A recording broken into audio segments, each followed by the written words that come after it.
나는 한국 사람이에요. 진짜 한국 사람이라니깐. 한국으로 돌아가게 해달라고. 지금 비행기 안 타면 손해가 얼만 줄 알아. 못하게 되면 당신들이 책임질 거야. 여기는 태국 수한나폼 공항. 한 남성이 한국 여권을 보여주며 화를 내고 있는데요. 지금부터 오늘의 사연을 자세히 들어보시죠. 그리고 잠깐 더 많은 감동적인 이야기와 재미있는 콘텐츠를 놓치지 않으시려면 지금 바로 구독과 알림 설정을 해주세요. 여러분의 관심이 저희 채널에게 큰 힘이 됩니다. 안녕하세요. 저는 스위스 취리히에 살고 있는 태국 출신의 라따나라고 합니다. 제가 태어난 집안은 뭐랄까 흔히 말하는 하이소 가문이죠. 돈이라면 지천에 깔렸고 제가 부족한 건 정말 아무것도 없었어요. 할아버지가 중국 쪽 투자로 엄청난 부를 이루셨거든요. 덕분에 저는 어려서부터 돈 걱정 없이 원하는 모든 걸 가질 수 있었어요. 부모님은 절 사립초등학교에 보내셨고 제가 사는 집에서 학교까지는 온통 럭셔리한 것들 뿐이었어요. 어릴 땐 그게 너무 당연하게 느껴졌죠. 그런 세상밖에 모르고 자랐으니까요. 라따나, 넌 정말 복받은 아이야. 중국계 피부에 하얀 피부까지 모든 게 완벽하지 않니? 어머니의 말씀처럼 전 항상 부러움의 대상이었어요. 방콕의 최고급 사립학교를 다닐 때도 친구들은 제 피부 색깔과 집안 배경을 동경했죠. 하지만 그땐 몰랐습니다. 그 화려함이 제게 족쇄가 될 줄은요. 그러다 중학교에 들어가면서 부모님은 절 스위스로 유학 보내셨어요. 저 같은 하이소 집안 자식들은 당연히 외국에서 공부를 하는 게 수순이라면서요. 당시엔 별 생각 없었어요. 사실 방콕의 번잡함을 떠나 새로운 나라에 간다는 게 좀 기대되기도 했거든요. 새로운 학교에 가면 제가 태국에서처럼 주목받지 않을까 하는 기대감도 있었고요. 특히 제 피부가 조금 하얀 편이라 태국에선 그걸로도 꽤 주목을 받았는데 외국에 가면 더 멋지게 보일 거라고 생각했어요. 참 순진했죠. 스위스에 도착해서 얼마 지나지 않아 할아버지께서 연락을 주셨습니다. 중국 친구들하고 꼭 친하게 지내라고요. 할아버지 말씀이 그 친구들 집안도 다들 중국에서 성공한 사업가들이고 저희 가문하고도 깊은 인연이 있다고 했어요. 제가 어릴 때부터 듣던 얘기였으니까 별 생각 없이 그러겠다고 했죠. 그 중에서도 가장 자주 마주치던 애가 바로 위안밍이었어요. 부모님이 서로 알고 지내시는 사이라 자연스레 친해질 줄 알았는데 아니, 이게 웬걸요. 위안밍은 그야말로 엉망이었어요. 무례하고 건방지고 늘 자기중심적이었어요. 그런데 문제는 저뿐만 아니라 선생님이나 친구들에게도 그렇게 대했단 말이죠. 정말 참을 수가 없었어요. 처음엔 저도 어떻게든 맞춰주려고 했어요. 할아버지와 부모님께 실망을 끼쳐드릴 수는 없었으니까요. 어쩌면 위안밍이 시간이 지나면 나아지겠거니 싶었거든요. 그런데 제 착각이었죠. 위안밍은 점점 더 무례해졌고 제가 반응을 할수록 오히려 더 재미있다는 듯이 굴었어요. 정말 황당했어요. 어느새 위안밍과 그 친구들이 저를 하인처럼 부리기 시작했거든요. 그 애들은 항상 7, 8명씩 무리를 지어 다녔는데 그 속에서 저는 늘 혼자였어요. 할아버지가 가깝게 지내라고 하신 말씀 때문에 그들에게 조금이라도 저항할 생각은 하지 못했죠. 낯선 나라, 낯선 문화에 적응하는 것만으로도 버거운데 위안밍 무리의 괴롭힘까지 견뎌야 했으니 정말 죽을 맛이었습니다. 그 애들은 제가 하이소 집안에서 자란 걸 누구보다 잘 알고 있었고 그래서 더 저를 깎아내리고 조롱하는 걸 재미 삼았어요. 정말 무력한 기분이 들더라고요. 그 애들이 저를 하대하는 게 점점 당연해져 갔어요. 하루는 저에게 넌 우리랑 어울리기 위해 태국에서 왔잖아. 라는 식으로 대놓고 무시를 하면서 태국을 비하하기 시작했습니다. 위안밍은 늘 저를 깔보듯 대하곤 했지만 그날은 정말 인간 이하의 모욕을 느끼게 했어요. 태국의 국왕이 왕비를 개처럼 묶어놓고 강아지 생일 잔치를 벌였다며? 그거 진짜야? 그는 비웃는 눈빛으로 제게 물었어요.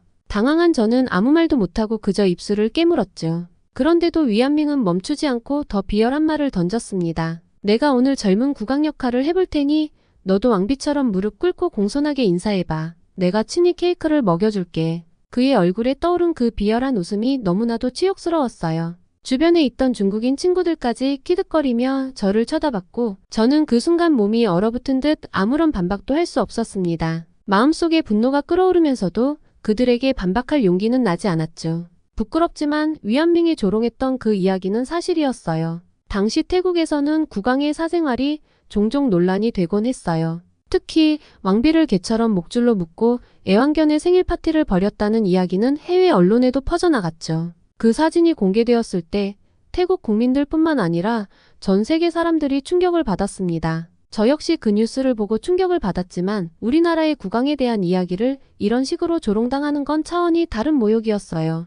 왕실을 부끄럽게 생각한 적은 없었지만 그날만큼은 그런 사실이 저를 너무나도 무력하게 만들었습니다. 그렇게 위안민과 그의 친구들 앞에서 어쩔 수 없이 고개를 숙여야 했죠. 입을 열어 반박하면 그들의 조롱이 더 거세질 것 같아 겁이 났어요. 저를 얕보는 그들의 시선 속에서 마음속에서 뭔가가 무너지는 소리가 들렸습니다. 나는 대체 왜 여기에 있는 걸까? 이건 내가 원해서 온 게 아닌데라고 생각하면서도 겉으로는 웃으며 그들 사이에 끼어 있었죠. 그 시간이 길어질수록 제 마음은 점점 지쳐갔습니다. 그런데 그 모든 걸 견딜 수 있게 해준 한 사람이 있었어요. 그 아이 이름은 태우입니다. 한국에서 온 유학생이었죠. 처음 만났을 땐 그 애가 저를 특별히 신경 쓰지 않았어요. 그런데 어느 날 제가 위안민 무리에게 놀림을 당하고 있을 때 태우가 조용히 다가와 절 일으켜 세워줬어요. 괜찮아?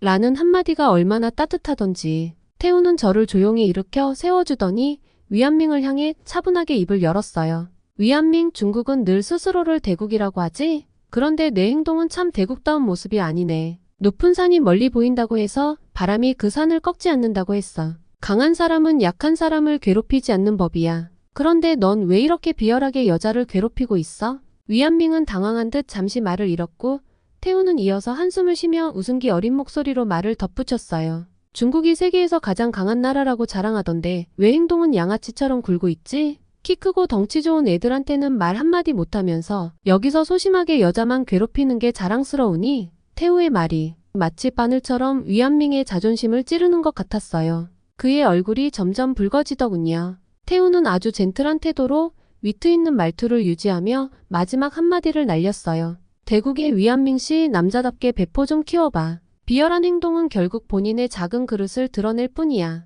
그 말에 주변에 있던 친구들까지 웃음을 터뜨렸고 위안민은 속이 상했는지 아무 말도 못하고 고개를 돌려버렸습니다. 태우는 그렇게 위안민을 조용히 참교육해 주었어요. 그 순간 제게 큰 위로가 되어줬죠. 태우는 그 후로도 자주 저를 챙겨줬어요. 위안민이 나서서 저를 괴롭히려 할 때면 마치 그걸 눈치라도 챈 것처럼 다가와서 제 옆에 서주곤 했습니다.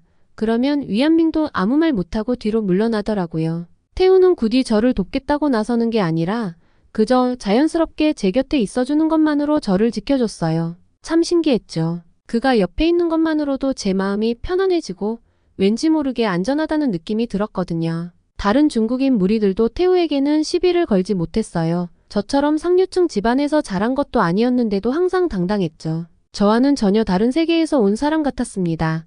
태우는 성적도 전교에서 최고였고 운동도 잘했고 무엇보다 항상 젠틀했거든요. 그는 당당하면서도 다른 사람을 깔보거나 무시하지 않았어요. 모두에게 친절했고 예의 바른 사람이었어요. 저도 그런 태우를 점점 존경하게 되었고 나중에는 어쩐지 마음이 조금씩 설레기 시작했습니다.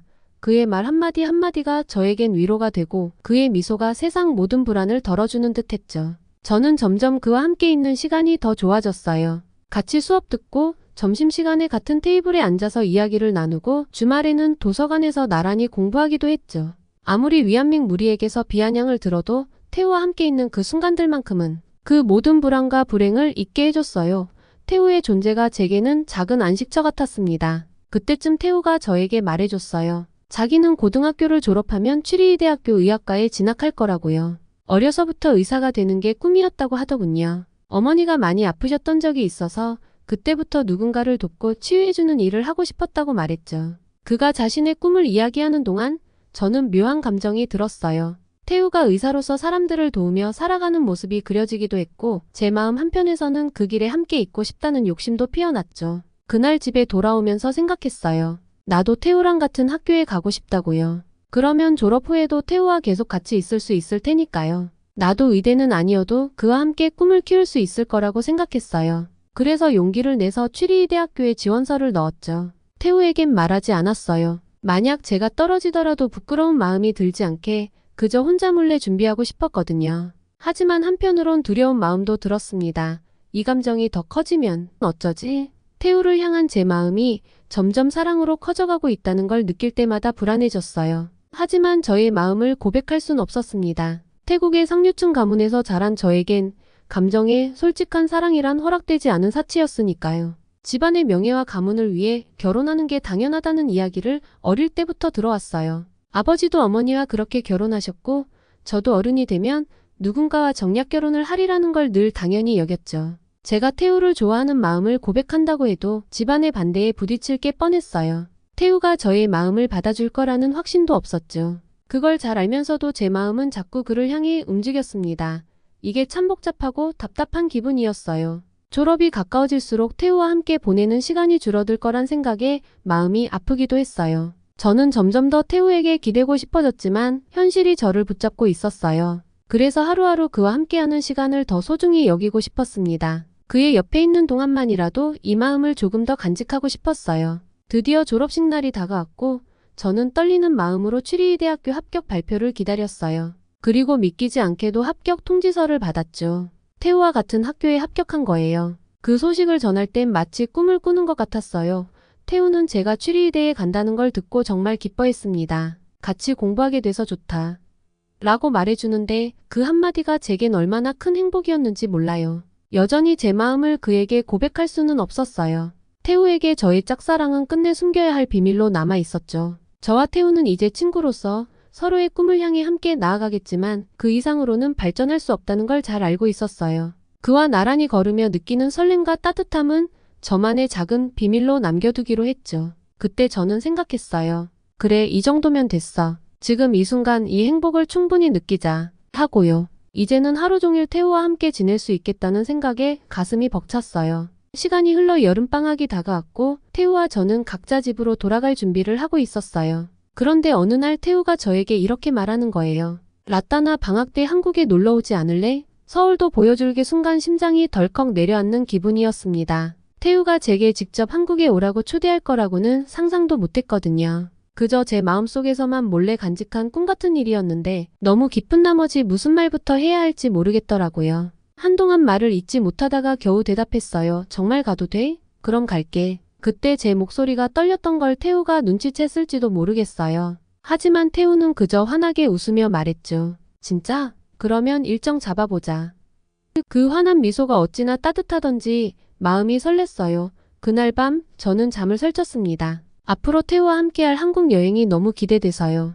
그때부터 본격적으로 여행 준비를 시작했어요. 여권도 챙기고 한국 비자도 신청하고 한국에 대해 이것저것 공부하기 시작했죠. 서울에 가면 어디를 갈까? 태우는 어떤 음식을 추천해 줄까? 그가 제게 어떤 장소를 보여줄까? 그런 생각들로 가득 차 있었어요. 제 방엔 태국식 소품과 태국 음식 냄새가 진동했는데 이상하게도 그 속에서 한국에 대한 환상과 기대감이 자꾸 커져갔어요. 이제 곧 한국에 가면 태우가 그곳의 모든 것을 저에게 소개해 줄 거라는 상상에 매일이 설렘으로 가득했죠. 그러던 중에 우연히 친구들 모임이 있어서 나가게 됐습니다. 대학 생활도 자랑할 겸 오랜만에 방콕에서 친구들을 만나러 나갔죠. 모임 장소에 도착했을 때 어쩐지 분위기가 조금 이상했어요. 그리고 거기서 위안밍을 만나게 된 거예요. 제발 보지 않길 바랐는데 아니나 다를까 그곳에 있더라고요. 여전히 건방진 태도에 남을 깔보는 눈빛까지 그대로였어요. 위안밍이 저를 보자마자 비웃으며 다가오더군요. 라따나 너 이번 방학에 뭐하냐? 그 태도부터 벌써 기분이 상했어요. 그래도 굳이 싸울 필요는 없으니 그냥 솔직하게 대답했죠. 한국에 좀 다녀올 거야. 친구가 초대했거든. 제 말을 듣고 위안밍이 피식 웃으며 말했습니다. 한국? 너 진짜 한국 같은 데를 가겠다는 거야? 그의 말투와 표정에서 한국을 얼마나 깔보고 있는지 느껴졌어요. 그가 한국을 무시하는 투로 말하는 게 어찌나 불쾌하던지 속에서 화가 치밀어 올랐지만 꾹 참았죠. 괜히 감정을 드러내고 싶지 않았거든요. 하지만 위안밍은 멈추지 않고 더 비꼬듯이 말하기 시작했습니다. 한국? 글쎄 그런 가난한 나라에서 뭐가 좋다고 가려고 해? 그리고 너 같은 태국 애가 갈 곳이 아니지 않냐? 그리고 한국에 태국인 입국 금지인 거 몰라? 너는 한국 땅도 밟지 못할걸? 그의 말이 점점 더 비열해지자 참을 수가 없었어요. 제가 한국에 가는 걸 무시하는 건 그나마 넘어갈 수 있었지만 한국 자체를 그렇게 비하하는 말을 들어야 한다니요. 특히 태우가 있는 나라를 이렇게 모욕하는 걸 참아 넘길 순 없었죠. 그래서 조용히 말을 꺼냈어요. 위안밍, 한국에 대해 아는 게 얼마나 된다고 그렇게 얘기하는 거야? 나한텐 소중한 친구가 있는 곳이거든. 그 친구를 만나러 가는 여행이야. 저도 모르게 목소리가 떨렸어요. 화가 나서 그랬던 걸까요? 아니면 태우에 대한 마음이 깔려 있어서였을까요? 그 순간 제 마음이 복잡하게 얽혀서 스스로도 어찌할 바를 몰랐어요. 하지만 위안밍은 제 말을 듣고도 여전히 무표정이더군요. 오히려 친구, 그저 너가 태국에서 잘 나가는 따님이라고 하니 그냥 잘해주는 거야 몰라? 그게 한국인은 천안근성이라는 거. 라고 비아냥대며 돌아서는 모습에 치가 떨렸습니다. 그 후로 위안민과는 더 이상 얽히고 싶지 않았어요. 그 애와의 관계가 얼마나 독이 되는지 고등학교 시절 내내 겪으며 이미 충분히 깨달았으니까요. 태우가 한국에 대해 이야기할 때 보여줬던 진심 어린 미소와 위안민이 한국을 무시하며 내뱉던 비아냥을 비교하니 제 선택이 틀리지 않았다는 생각이 들었어요. 내게 중요한 사람은 태우지 위안민 같은 사람이 아니었죠. 하지만 사실 태국인의 한국 입국 거부는 종종 발생하고 있었던 건 사실이었어요. 태국인들 사이에서 한국에 대한 불만도 조금씩 생기고 있는 상황이었죠. 일부 태국인들이 한국에 입국하려다가 출입국에서 입국 거부를 당하는 일이 늘어나고 있었거든요. 그로 인해 태국 현지에서는 뱅코리아라는 캠페인까지 벌어졌어요. 이 캠페인은 한국 출입국 심사에서 태국인에 대한 입국 거부 사례가 많아지면서 시작된 것이었어요. 한국에서 무비자로 입국한 태국인들이 체류 기간을 넘기고 불법 체류자로 남는 경우가 많았기 때문에 한국 당국이 입국 심사를 강화한 거였지만 일부 태국인들은 이를 차별이라고 느꼈죠. 뱅코리아 캠페인은 태국 사회에서도 논란이 많았습니다. 그로 인해 일부 태국인들은 한국에 대한 반감을 가지게 되었지만 그렇다고 해서 한국 문화에 대한 관심이나 인기는 줄어들지 않았어요. 오히려 K-팝이나 한국 드라마는 여전히 태국에서 엄청난 팬층을 형성하고 있었고 많은 태국인들이 한국에 여행 가기를 원하고 있었습니다. 저 또한 꼭 가고 싶었고요. 그래서 한국으로 떠날 날이 가까워질수록 위안밍의 말은 머릿속에서 점점 사라졌어요. 오히려 태우와 함께할 시간들, 그리고 태우가 보여줄 한국이 어떤 모습일지에 대한 기대감이 저를 가득 채웠어요. 위안밍은 이제 더 이상 제 인생에서 중요한 사람이 아니었고 그와의 관계를 정리할 때가 온 거죠. 오랜만에 모인 친구들과 억지로 웃으며 수다를 떨었지만 마음은 이미 한국에 가 있었어요. 그날 밤 혼자 방에 돌아와 여행 가방을 정리하다가 문득 태우가 초대한 순간이 떠올랐습니다. 그는 정말 순수하게 저에게 한국을 보여주고 싶었던 거겠죠. 아마 저도 태우에게는 소중한 친구였으니까요. 물론 저는 친구 이상의 감정을 가지고 있지만 그 마음을 억누르더라도 한국에서의 시간을 즐기기로 결심했어요. 이제는 더 이상 망설이지 않기로 했거든요. 여권, 비자, 그리고 작은 선물까지 챙기고 나니 출발하는 날이 얼마 남지 않았어요. 비행기표를 손에 쥔 채 잠들려는데 설렘과 긴장감에 쉽게 잠들 수가 없었어요. 태우와 함께할 한국에서의 여정이 제 인생에 어떤 기억으로 남게 될지 모르겠지만 이 여름이 잊지 못할 특별한 추억이 되길 바랐어요. 드디어 한국에 가는 날이 되었습니다. 설렘으로 밤잠을 설쳤지만 태국 수완나폰 공항에 도착하자 피곤함 따위는 눈 녹듯 사라졌어요. 인천공항에서 저를 기다리겠다고 태우한테서 메시지가 왔거든요. 출국 수속을 마치고 게이트 근처에서 앉아 비행기 탑승 시간을 기다리고 있었어요. 제 마음속엔 한국에 대한 기대가 가득했죠. 태우와 통화를 하면서 그는 한국에 오면 명동, 경복궁, 그리고 맛있는 길거리 음식을 꼭 경험해봐야 한다면서 저를 위해 구석구석 추천해줄 곳을 정리해두었다고 했습니다.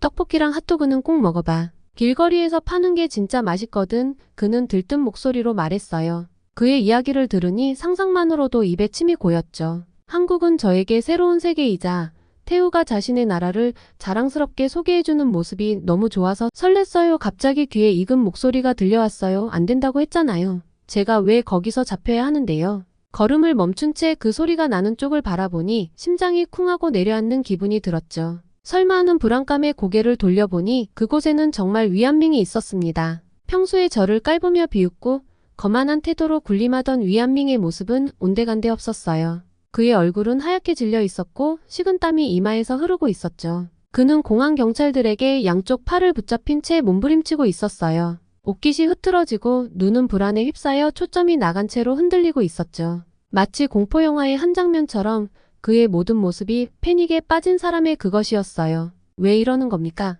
내 여권에는 아무 문제가 없다고요. 위안밍은 필사적으로 항의하며 발버둥을 쳤지만 경찰들은 꿈쩍도 하지 않았습니다. 오히려 그의 말이 거짓임을 이미 다 알고 있다는 듯 냉정한 태도로 응대했죠. 그리고 한 경찰이 단호하게 말했어요. 한국 여권이 위조된 것으로 확인됐습니다. 즉시 체포하겠습니다. 그 말이 공항 안에 울려 퍼지자 저는 도저히 참을 수가 없어서 저도 모르게 픽 웃음이 새어나왔어요. 불과 며칠 전 그가 한국을 비웃으며 했던 말이 떠올랐거든요. 한국, 너 진짜 한국 같은 데를 가겠다는 거야?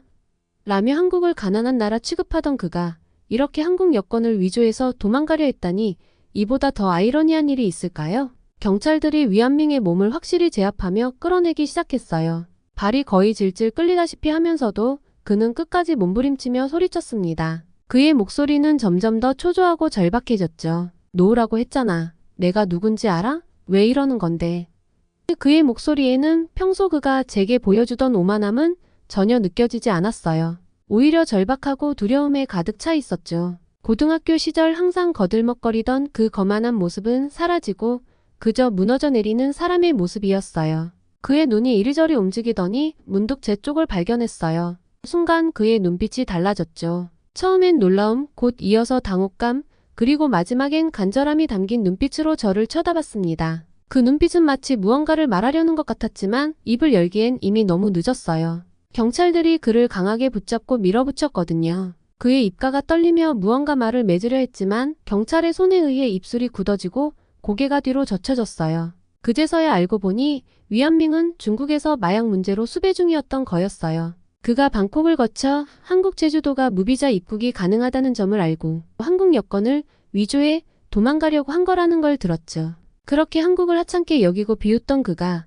이토록 비참한 방법으로 한국에 들어가려고 했다니 정말 아이러니하면서도 한편으로는 너무나도 가소로웠어요. 그의 그런 모습을 보면서 통쾌한 감정이 몰려왔습니다. 고등학교 시절 그의 무리들에게 당했던 굴욕적인 기억들이 떠올랐죠. 언제나 저를 하인처럼 부리며 무시하고 상처 주고도 아무렇지 않게 떠들어대던 그 위안밍이 이렇게 무너져 내리고 있었어요. 그러면서도 한편으로는 인간으로서 최소한의 연민이 느껴지기도 했습니다. 자신을 대국의 사람이라며 자부하던 그가 결국 이토록 비참하게 몰락하는 모습을 보니 말로 다 표현할 수 없는 씁쓸함이 밀려왔죠. 그 순간 제 휴대폰이 울렸어요. 태우였어요. 화면에 떠있는 메시지를 보고 있자니 마음이 따뜻해지더군요. 라따나 비행기 탑승했어? 여기 인천공항에서 기다리고 있을게. 그 다정한 말에 속이 뭉클해지면서도 저는 위안밍의 모습을 놓칠 수 없었어요. 그의 발버둥과 절박한 눈빛이 어쩐지 저를 붙잡고 있는 것 같았거든요. 잠시 후 경찰들에게 끌려가는 위안밍의 마지막 모습이 보였어요. 그는 여전히 발버둥을 치며 저를 향해 눈을 떼지 않았습니다. 그 눈빛은 마치 무언가를 간절히 호소하는 듯했죠. 뭔가 변명이라도 하고 싶은 표정이었지만 이제는 이미 소용없는 일이었어요. 경찰들은 그를 단호하게 제압한 채 그 자리를 빠져나갔고 그의 모습은 이내 사람들 사이로 사라져버렸어요. 위안밍은 그렇게 허무하게 그리고 쓸쓸하게 제 인생에서 사라져갔습니다. 다시 태우에게서 전화가 왔어요. 그 따뜻한 목소리가 이어폰 너머로 들려왔죠. 라따나 괜찮아? 목소리가 안 좋은데. 태우의 다정한 한마디에 그동안 꽁꽁 싸매고 있던 감정들이 터져나올 것만 같았어요. 그를 만나면 정말 새로운 시작을 할 수 있겠다는 확신이 밀려왔죠. 응, 곧 출발할 거야. 태우 고마워. 떨리는 목소리로 대답하자 그가 웃으면서 말했어요. 뭐가 고마워. 빨리 와. 내가 맛있는 거 많이 준비해뒀어. 그의 웃음소리가 저를 안심시켜줬습니다. 전화기를 끊고 탑승구로 향하면서 문득 마음이 이상하리만큼 가벼워졌어요. 마치 오랫동안 짊어지고 있던 무거운 짐을 내려놓은 듯한 느낌이었어요. 이제 정말로 새로운 시작을 할 수 있을 것 같았죠. 창밖으로 보이는 하늘이 그 어느 때보다 맑고 푸르게 느껴졌어요. 비행기가 한국 땅에 닿는 순간 마치 꿈속에 들어온 기분이었습니다. 창밖으로 보이는 서울의 모습은 어쩐지 낯설면서도 설렜어요. 태우는 공항에서부터 저를 살뜰하게 챙겨줬어요. 짐이 무겁지 않은지 길을 잘 따라오는지 계속 신경 써주더라고요. 그 모습이 어찌나 듬직하던지 그가 저를 신경 써준다는 사실만으로도 가슴이 뭉클했습니다. 처음 도착해서 간 곳은 경복궁이었어요. 한국의 전통 궁궐이라는데 정말로 어마어마하게 크더라고요. 태우는 경복궁에 대해 이것저것 설명해주면서 저를 이끌었어요. 이곳은 조선시대 왕이 머물렀던 곳이야. 저기 보이는 근정전은 왕이 중요한 회의를 하던 건물이고 그의 설명을 들으면서 고개를 끄덕였지만 솔직히 역사적인 배경보다는 그 자체로 너무 아름다워서 넛을 놓고 구경하게 되더라고요. 태국의 사원은 화려하기만 하고 산책할 곳도 없는데 경복궁의 단아하고 고즈넉한 분위기는 마치 시간 여행을 하고 있는 것 같은 기분을 주었어요. 태우와 나란히 경복궁을 걷다 보니 자꾸 마음이 두근거렸어요. 고백할 수 없는 이 감정을 감추려 했으면서도 그와 함께 걷는 이 순간이 너무 소중하게 느껴졌죠. 태우가 걸음을 멈출 때마다 그 옆에 딱 붙어 서고 싶었어요. 그러면서도 내내 속으로는 그래, 지금은 즐기자. 지금 이 순간을 놓치지 말자라고 다짐했어요. 그 다음엔 인사동에 갔습니다. 인사동은 한국의 전통과 현대가 공존하는 거리라고 했는데 정말 맞는 말이더군요. 거리에는 한국 전통 물건을 파는 상점들이 쭉 늘어서 있었고 그 중간중간에 있는 카페나 미술관들은 각자의 특징이 나타내는 디자인이었습니다. 길거리를 걷다 보니 거리에서 차를 파는 할머니가 계셨는데 태우가 그 차를 사서 저에게 건네줬어요. 이거 한번 마셔봐. 한국의 전통차야. 태우의 권유에 차 한 모금을 마셨는데 향긋한 맛이 입안에 감도는 게 정말 좋더라고요. 태국에서는 마셔본 적 없는 새로운 맛이었어요. 인사동에서의 경험은 제게 작은 충격이었습니다. 한국의 거리가 왠지 모르게 푸근하다고 생각했는데 그건 사람들의 밝은 미소 때문이더라고요. 길을 가다가 모르는 사람과 눈이 마주치면 그냥 스쳐 지나가는 게 아니라 미소를 지어주는 사람들도 많았어요. 태국에서는 항상 화난 듯한 사람들이 가득하고 사기꾼들이 많아서 경계를 하고 다녔는데 여긴 그보다 훨씬 소박한 분위기가 사람들에게 스며 있는 것 같았어요. 사람들 속에서 이상하게 마음이 편해지는 느낌을 받았습니다. 그리고 드디어 태우가 그렇게 얘기하던 명동에 갔어요.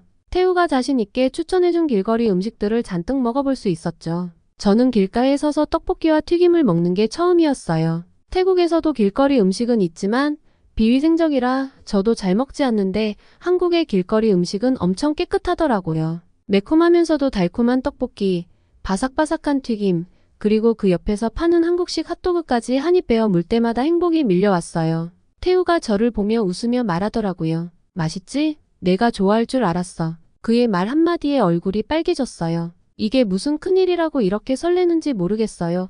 다음날 태우가 조개구이를 먹으러 가자고 했습니다. 서해안 근처에 가면 해변에서 구워 먹는 조개구이가 있다면서 꼭 먹어봐야 한다고 추천했거든요. 해안가에 있는 작은 가게에 들어가자 사장님이 친절하게 조개를 구워주셨어요. 고소한 냄새가 코끝을 자극했어요. 뜨겁게 익은 조개를 하나 집어 먹으니 입안에 바다의 풍미가 가득 퍼지더라고요. 태국에서는 해산물을 상했을까봐 자주 못 먹었지만 한국의 조개구이는 엄청 신선했어요. 심지어 조개가 살아있더라고요. 태우는 저와 마주 앉아 조용히 조개구이를 먹으면서 저를 바라보고 있었습니다. 그 눈빛이 너무 따뜻하고 다정해서 괜히 심장이 두근거렸어요. 조개구이 하나를 집어 저에게 건네주면서 태우가 말했어요. 이런 곳 어때? 마음에 들어?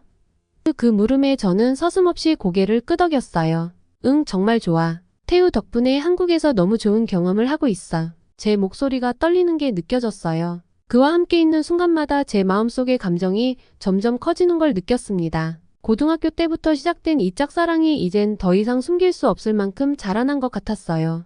태우와 함께 웃고 이야기를 나누고 이렇게 하루를 보내는 모든 순간이 너무 소중했거든요. 그의 옆에 앉아 조개구이를 먹고 있자니 저도 모르게 입 밖으로 말이 새어나왔어요. 태우, 너랑 있으면 참 좋아. 태우가 놀란 듯 저를 쳐다봤어요. 순간 제 얼굴이 빨개졌어요. 말이 너무 자연스럽게 나와버렸거든요. 숨기려고 했던 마음이 순간적으로 새어나와 버린 거죠. 태우는 미소를 지으며 대답했어요. 나도 라따나랑 있으면 좋아. 그의 말 한마디에 심장이 쿵하고 내려앉는 기분이었어요. 태우 있잖아, 조심스레 말을 꺼냈어요. 한국에 오기 전부터 너한테 하고 싶었던 말이 있었어. 사실 널 좋아해. 말을 내뱉는 순간 심장이 쿵하고 내려앉는 것 같았어요. 태우가 무슨 반응을 보일지 몰라 얼굴이 뜨거워졌죠. 태우는 제 고백을 듣고 잠시 놀란 듯 하더니 곧 환하게 웃으며 제 손을 꼭 잡아줬어요. 라따나, 사실 나도 널 좋아해. 나도 내가 한국에 온다고 했을 때부터 마음이 설레고 기뻤어. 그의 말에 가슴이 두근거렸어요.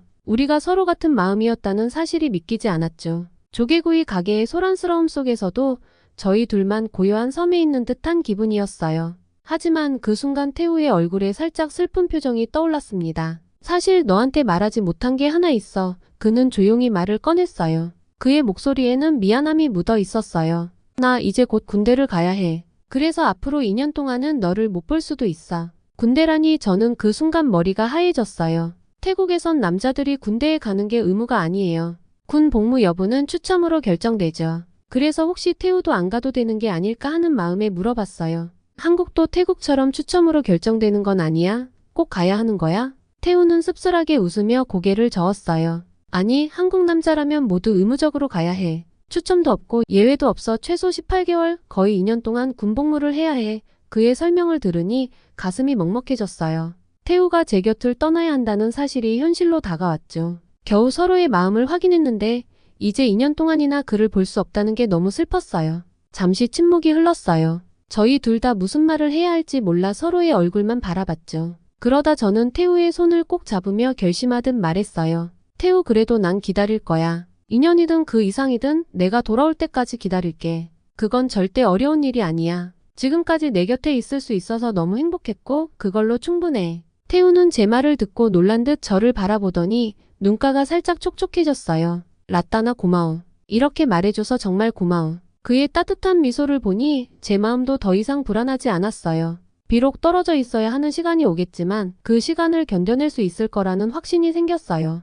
한국에서의 여행이 끝나가고 태국으로 떠나는 날, 저는 태우와 인천공항 카페에 앉아 마지막 대화를 나누고 있었어요. 저와 태우는 지난 며칠간 한국 곳곳을 다니며 쌓은 추억을 하나씩 되새기며 웃기도 하고 아쉬워하기도 했죠. 군대 복무 기간 동안 보지 못할 거라 생각하니 마음이 아팠지만 시간이 빨리 갈 수 있는 아이디어가 떠올랐습니다. 2년 동안 한국어를 제대로 배워서 한국어 능력 시험을 준비하겠다고요. 공부를 하다 보면 시간이 빨리 가겠죠. 단순히 태우에게 잘 보이기 위해서가 아니었어요. 이곳에서 느낀 자유롭고 따뜻한 분위기를 더 깊이 알고 싶다는 순수한 욕심 때문이었죠. 이 나라의 언어를 배우고 한국 사람들과 자연스럽게 대화할 수 있다면 제가 사랑하게 된 태우와 그의 가족들을 깊이 이해할 수 있을 거란 생각이 들었어요. 그리고 열심히 공부하다 보면 2년은 금방 가겠죠? 이제는 매일 아침 일어나자마자 한국어 공부를 한답니다. 처음에는 한글도 제대로 읽지 못했는데 이제는 태우와 카톡으로 대화도 할 수 있게 됐어요. 하이소 집안의 딸로서 늘 정해진 길만 걸어왔던 제가 처음으로 스스로 선택한 이 결정이 너무나도 자랑스럽네요. 부모님의 반대도 있었지만 당당하게 제 꿈을 말씀드렸죠. 제가 진정으로 원하는 사랑을 해보고 싶어요. 라고요. 지금은 태우가 군대에 있어서 2년을 기다려야 하지만 괜찮아요. 나라를 위해 묵묵히 의무를 다하는 그의 모습이 오히려 더 멋있게 느껴진달까요? 그동안 저는 한국어 실력을 더 키워서 다음에 만날 때는 더 깊은 대화를 나눌 수 있을 것 같아요. 긴 이야기 들어주셔서 감사합니다. 오늘 리따나의 사연을 통해 한국을 사랑하는 분들이 점점 많아지고 있다고 느꼈습니다. 중국인 친구가 태국에서 마약을 하고 한국 여권을 위조하는 일이 있었다니 놀랍네요. 오늘의 사연에 여러분들의 생각은 어떠신가요? 오늘의 이야기에 대한 여러분의 의견을 댓글로 남겨주세요. 다양한 시각과 생각을 나누는 것이 우리 모두에게 큰 도움이 됩니다. 끝으로 구독과 좋아요는 저희 채널에 큰 힘이 됩니다. 여러분의 관심과 사랑으로 더 좋은 콘텐츠를 만들어갈 수 있어요.